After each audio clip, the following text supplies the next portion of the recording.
आज की कहानी का शीर्षक है एक एहसास, एक अंधेरी दुनिया का एहसास। उस अंधेरी दुनिया का एहसास कराने के लिए मैं तैयार था।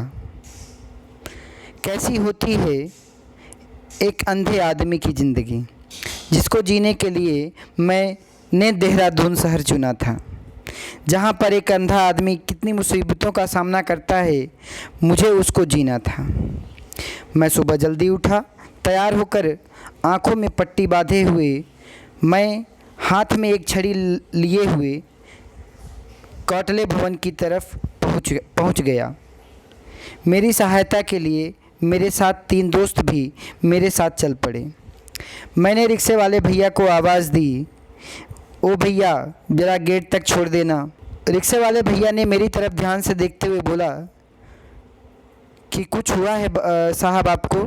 मैंने धीमी आवाज़ में बोला, आप प्लीज़ गेट तक छोड़ दो, सब ठीक है। मैं आईटी मेन गेट तक पहुंचकर रोड के किनारे खड़ा होकर बस का इंतज़ार करने लगा। मेरे साथ मेरे दोस्त भी थे, जो मेरे से लगभग 10 मीटर दूर खड़े थे। शर्त यह थी कि मैं जब मुसीबत में पड़ूंगा तभी वो मेरी सहायता करेंगे। बस मेरे सामने आकर खड़ी हुई। किसी तरीके से मैं गेट हैंडल पकड़कर बस में चढ़ गया और सीट पर बैठ गया। 3 घंटे बाद देहरादून पहुंचा तो बस से उतरते ही खुला नाला बगल में बह रहा था। मैं वहीं पे खड़ा हो गया। मेरे दोस्त घबराहट में पड़ गए, कहीं मैं नाले में न गिर जाऊं। और मेरी सहायता करते हुए मेरे एक दोस्त ने मुझे ऑटो में बिठा दिया। वो मेरे साथ ऐसा बिहेव कर रहा था जैसे वो अजनबी जैसा हो। और मैंने रेलवे स्टेशन ऑटो वाले भैया से धीमी आवाज़ में बोला कि भैया रेलवे स्टेशन के पास वाली मार्केट में छोड़ देना। और ऑटो वाले भैया ने उतारते हुए बोले, आपके साथ कोई और नहीं है? मैंने बोला जी नहीं। फिर वह मेरी तरफ देखकर मुझे रोड के किनारे मेरा हाथ पकड़कर बैठा दिए। पास में एक सज्जन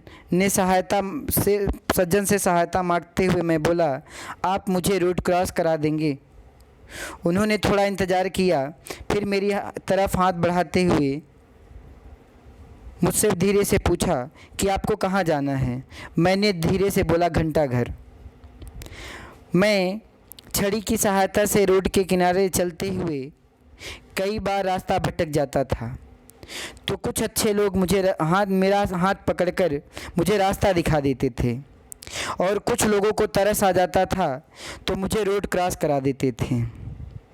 और मैं उस जगमगाती दुनिया में संघर्ष कर रहा था, मानो मेरे लिए चारों तरफ अंधेरा ही अंधेरा हो। मैं अपनी मंजिल पाने के लिए किसी तरीके से संघर्ष कर रहा था और लोगों से सहायता मांग रहा था। इस तरीके से शाम जब हुई तो मैं अपने दोस्तों के साथ वापस आ गया। उस दिन मुझे एहसास हुआ कि कितना मुश्किल होता है एक अंधे आदमी का जीवन, पर फिर भी वो हार नहीं मानता। तो इस तरीके से मेरी ये कहानी थी, एक एहसास। तो ऐसी थी मेरी एक कहानी एहसास, जिसको मैं कुछ पॉइंट्स में बताता हूँ। एक जो अपंग इंसान होता है, या उसके हाथ या पैर या आँख नहीं है, लेकिन वो फिर भी क्या करता है, जीवन से संघर्ष करता है। कुछ मैं एग्जाम्पल आपको देना चाहता हूँ। जैसे Ira Singhal ma'am, she was the topper of 2014 IAS। उन्होंने 2010 में IAS क्लियर किया था। इसके बाद उनकी क्या था, वो इतना उनका जो स्पाइनल कॉर्ड्स है ये बेसिकली, वो उसमें दिक्कत थी। तो वो कोई चीज़ न तो कैरी कर सकती थी, तो वो पुश कर सकती थी, ना पुल कर सकती थी, ना कोई सामान ले जा सकती थी। तो सेंट्रल गवर्नमेंट ने मना कर दिया। फिर उन्होंने अपना संघर्ष जारी रखा 4 साल। फिर फाइनली वो सेलेक्ट हुई आईएएस में 2014 ऑल इंडिया रैंक 1। मैं उनसे भी मिला हूँ। एक शाम जो है आईआईटी रुड़की में आई थी, वो सेमिनार हॉल में उनसे मिला था। तो मैं ये कुछ तस्वीर उनके साथ जो बिताए हैं, जो उनसे बातें की हैं, वो आपके साथ शेयर करता हूँ। ऐसे एक नहीं बहुत सारे एग्जाम्पल्स हैं। जैसे अगर बात करें कप्पा सर की, प्रांजलि पाटिल पॉलिटिकल साइंस से मुंबई से, इसके बाद जेएनयू से एमफिल किया, फिर आईएएस निकाला। फिर ऐसे एक दुर्गा मैम हैं, वो भी पैर से लिखती हैं, पैर से लिख करके अपनी स्टोरी राइटिंग करती हैं, हाथ नहीं है, दोनों पैर से लिखती हैं। फिर अरुणिमा सिन्हा, नाम सुना होगा, अरुणिमा सिन्हा, वो माउंटेन पे, एवरेस्ट पे मतलब चढ़ी हैं। उनके दोनों पैर नहीं हैं, यहाँ तक सिर्फ पैर हैं। और दुनिया की जितनी पीक्स हैं वो सब ट्राई कर रही हैं और सब चढ़ रही हैं। अगर कार्तिक सावने की बात करें, 2013 में आईआईटी एंट्रेंस में बैठने नहीं दिया गया, उनके पास दोनों आंखें नहीं थी। करंटली जो है उन्होंने अभी स्टैनफोर्ड यूनिवर्सिटी कैलिफोर्निया से अपना इंजीनियरिंग प्रोग्राम ख़त्म किया है। ऐसे मयंक शर्मा, वो भी आईएएस हैं, वो भी स्पेशली एबल्ड हैं। तो ये सब जो कहानी जो ये लोग हैं, ये सब भी स्पेशली एबल्ड हैं, लेकिन इन्होंने हार नहीं मानी है। ये अपने मुकाम तक पहुँचे और अच्छी सेवा कर रहे हैं, और जो भी काम कर रहे हैं खुश हैं।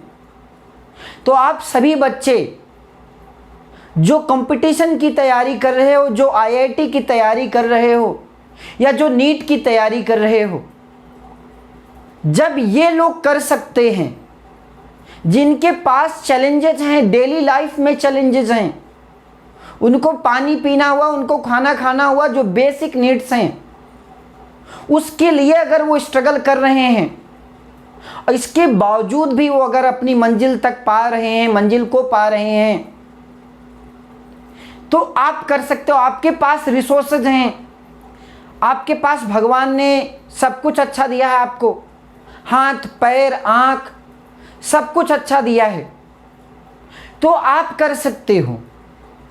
तो जो मेरा जो एक्सपीरियंस रहा है, मैं जो एक दिन जो जीवन जिया था, वो मैं सच में बता सकता हूँ, बहुत डिफ़िकल्ट होता है ऐसे इंसान का जीवन, लेकिन वो लोग कभी हार नहीं मानते। मैं एक बात बता दूं, आपके पास अपॉर्चुनिटीज़ की कमी नहीं है।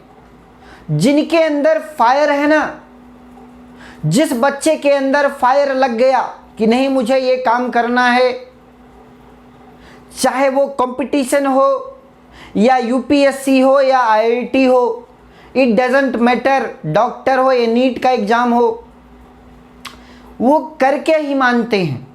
उनके अंदर वो फायर आ जाती है और वो मंजिल तक पहुंचते हैं। तो आप सभी बच्चे जो सुन रहे हैं इस कहानी को, ये जो मोटिवेशन सेशन है, ये आप सभी बच्चों के लिए है कि जब ऐसे ऐसे लोग कर सकते हैं, तो सर हम क्यों नहीं कर सकते। हमारे पास तो सब कुछ है, रिसोर्सेज हैं, अच्छे खाने हैं, अच्छा मकान है रहने के लिए। जब ये लोग कर सकते हैं, जो अपनी ज़िंदगी में नॉर्मल लाइफ में स्ट्रगल करते हैं और फिर भी अपने मुकाम तक, अपने लक्ष्य तक पहुंचते हैं, तो आप भी बेटे कर सकते हो। तो जो बच्चे 2021 जेई और नीट की प्रिपरेशन करना चाहते हैं, उनके लिए मैं थोड़ा सा गाइड करना चाहता हूं और ये बताना चाहता हूं कि ये जो मंजिल है 1 साल की, या 2 साल की जो बच्चे भी 10th पास किए हैं, तैयारी करना चाहते हैं, या 11th में तैयारी आधी अधूरी है, उसको पिकअप देना चाहते हैं, थोड़ा और अच्छा करना चाहते हैं, तो बेटे अभी लेट नहीं हुआ है। किसी भी काम को अगर आप शिद्दत से चाहो तो डेफिनेटली आप कर सकते हो। तो जो बच्चे अभी 10th पास किए हैं, उनका सपना है कि नहीं सर मुझे IITian बनना है या अच्छा डॉक्टर MBBS बनना है, वो अपना सपना पूरा कर सकते हैं। उनके पास टाइम है, उनके पास रिसोर्सेज हैं। हम लोगों की जो टीम है उनको अच्छे तरीके से गाइड करेगी। होपफुली हम लोग जल्दी ही पूरा कंप्लीट 11th और कंप्लीट 12th IIT और नीट अलॉन्ग विथ 11-12 अपने YouTube चैनल पे ज़रूर सिलेबस जल्दी ले आएंगे, कोर्सेज ज़रूर ले आएंगे। है आपके अंदर फायर की, अगर आपके अंदर फायर हो गई, फायर लग गई यहाँ पे, तो आप एक दिन करोगे। तो प्लीज़ मेरे बच्चों, अगर आप इस कहानी से इंस्पायर हुए हो या मोटिवेट हुए हो तो ज़रूर कमेंट बॉक्स में लिखें। आज के लिए बस इतना ही। Thank you all of you.